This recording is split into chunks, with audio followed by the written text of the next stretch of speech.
Hey, welcome to the first flipped classroom video. So this one is about the expansion of lands in the United States, not just in Georgia to the west, because there was land there and we wanted more land. And so the first thing is the main idea of today is that the new states, like Georgia, want more land, and the United States is going to adopt policies, which is like legislation for ways to get new land. And so how are they going to get new land? So we're going to find out. Okay, so the next question is why? Why would we need to expand? And the reason is because it was getting really crowded. Previously, everyone had settled on the East Coast, so that's Georgia through New York. East Coast. And then it was getting really crowded. The colonies weren't that big, and so they needed to head out to more land out west. So they're going to move from this Georgia area and then expand our property through here and expand our property through here. So why would they need to expand the property? That's because there was more immigrants coming to America. It was the land of opportunity, and also because the birth rates were increasing. So families were able to have more children as they got more settled and more stable in America. So the more kids you have and the more immigrants you have, the more crowded it's going to get. So again, with the map, what's really awesome is that in the Appalachian Mountains, all through here, there's really rich farmland. There's a lot of farmland, and we want to live in it, and we want to farm it and sell those goods. But the rich farms are awesome. The problem, though, is that it's really hard to sell the product. And so what farmers and other merchants started to do was to load it up on ships and float it down the Ohio and the Mississippi River.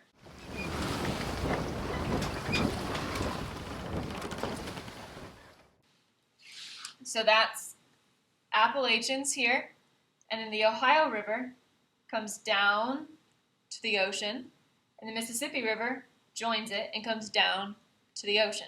But the problem, the awesome is there's so much land, and the problem is that Spain owns New Orleans, and New Orleans just happens to be part of Louisiana where the port is that they need to access, and they can't access those rivers because Spain owns Louisiana and New Orleans. So the issue is that we can't access New Orleans and the port to trade our goods.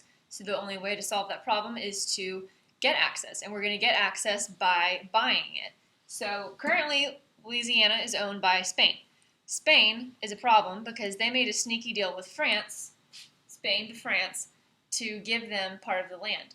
Well, the United States needed that land, and so Thomas Jefferson, our president, sent 2 delegates to France, who now owned the Louisiana area, and said, we need the land, and we're willing to offer you a handsome amount of money for that.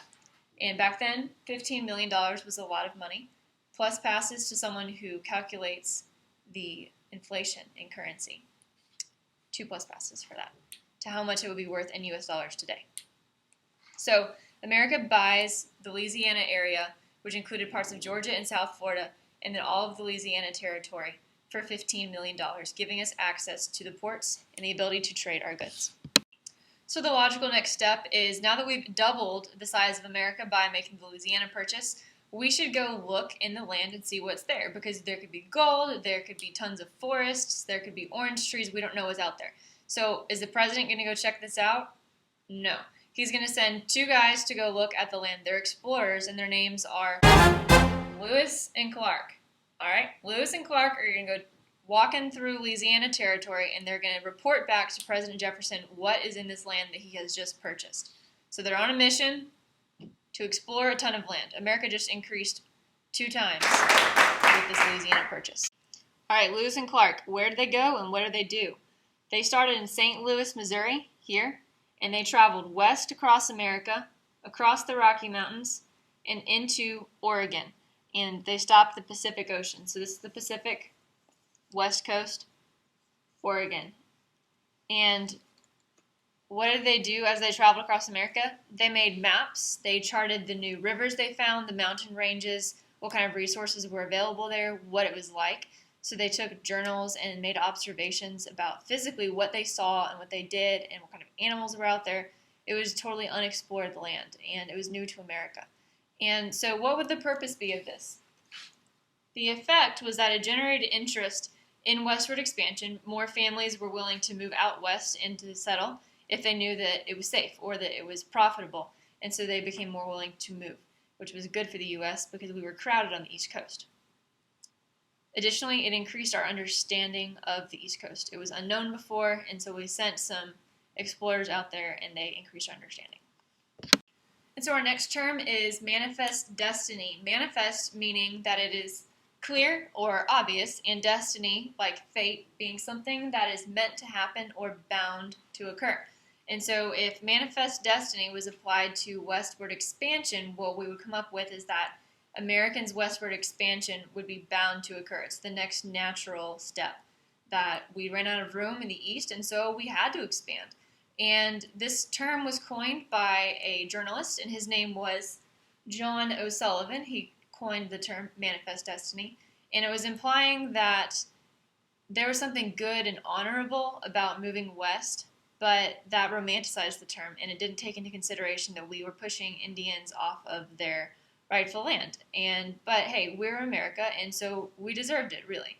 That's their mentality. And so manifest destiny could be associated with entitlement and a sense of we deserve this. And the newly elected president, Andrew Jackson, was all on board.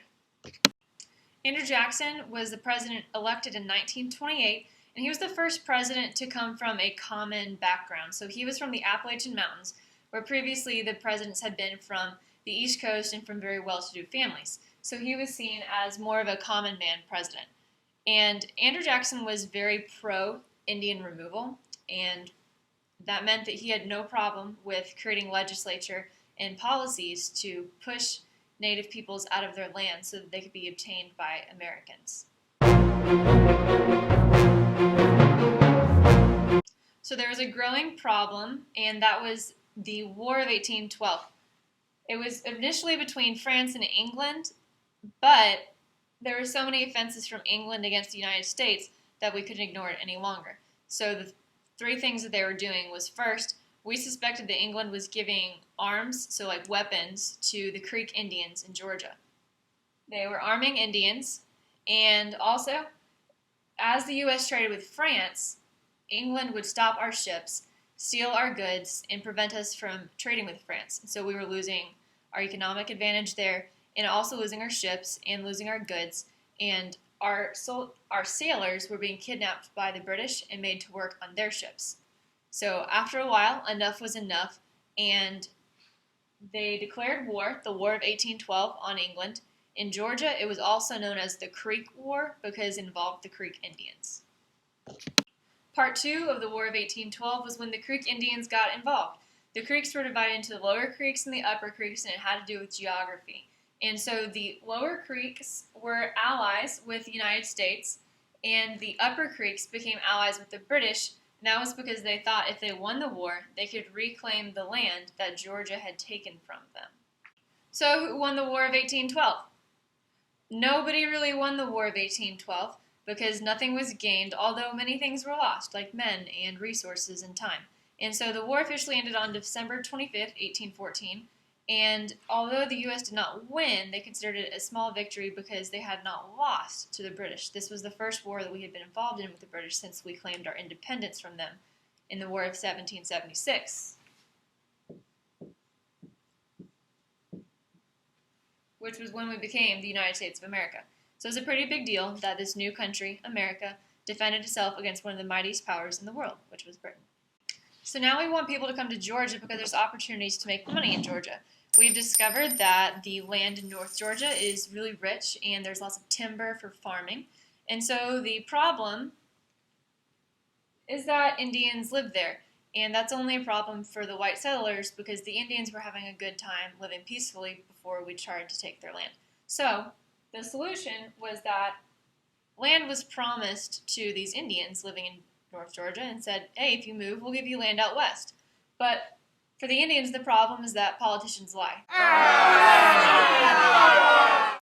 They were told that they would have land out west, but it ended very badly for them. They were put on reservations with poor resources and almost no way to maintain their way of life, or have money, or create better opportunities for themselves. So then the next part is that now that those Indians are gone, they were forcibly removed, there's more land for Georgia to farm on and to make resources out of. And that was a major pressure on the Indians to get moving and to be evicted. And so they came in with military force. This happened legally through some treaties. The first is the Compact of 1802, which wasn't a treaty, because a treaty is when two parties agree on something and they come to a conclusion. But the Compact was just saying, no, you're gone. And so it was the removal of all Indians. Legally, this was on paper, but it wasn't yet happening. But then gradually, by 1821 to 1827 and into the 1830s, through the Indian Springs Treaty, it began to forcibly remove these Indians. And so now there was no more land for the Creeks in Georgia, and the only land belonging to Indians in Georgia was the Cherokees up in North Georgia. And Georgia owned all land from the Atlantic to the Chattahoochee River. So that would be all the way from the Atlantic coast here through the Chattahoochee, which is what we usually think of as as Georgia.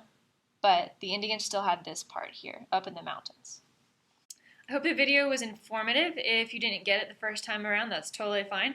Please watch it again and take notes. To join our conversation outside in the nice weather on the grass, you will need two things. One is your notes that you took from this online video, and two is the password, which is Yazoo. So, Yazoo, like the land fraud. And if you have those things, you may join our discussion outside. If you do not have those things, there's work for you inside the classroom with Mr. Puckett.